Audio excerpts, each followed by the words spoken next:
Am intrat în concurs cu sufletul deschis și cu speranța de a-mi găsi jumătate. Alexandra? Și mă așteptam ca și fetele să-și dorească același lucru. Vrei să accepti acest trandafir? Da. M-ai uimit, sincer. Și în mod plăcut. Și tu pe mine.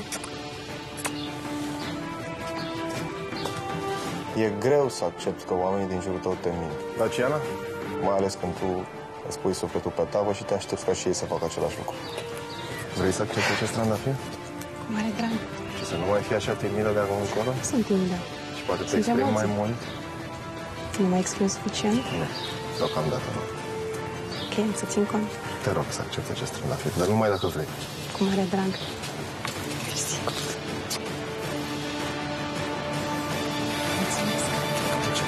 Fiecare trandafir pe care îl oferi este simbolul unor sentimente sincere pe care le am față de fiecare dintre aceste fete.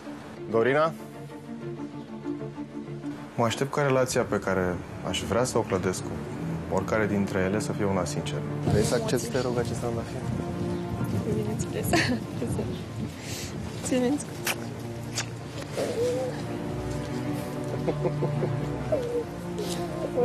Tu chiar te bucuri. Nu le judec pe fete că au ascuns lucruri față de mine. Paula? Însă când vine vorba de iubire, eu nu cred că e loc de minciuni. Deci că ești japoneză. Mulțumesc.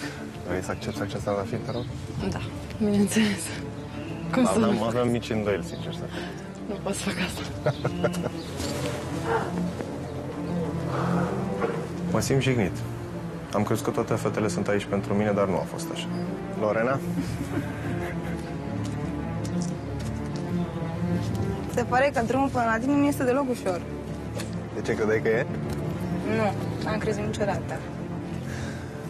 Vrei să accepti acest trandafir? Bineînțeles că da. Mulțumesc frumos. Super. Nu plec acasă, nu plec acasă. Orice fată poate avea un secret. Asta nu e o problemă, însă e jenant să aflu acest secret din gura altor concurente. Ce faci? Îl dai și pe ăsta? Asta înseamnă că le dai tuturor la trandafir? Așa se pare. Deocamdată. Mi se pare că mereu mă lași ultima. Dar nu cea de pe urmă.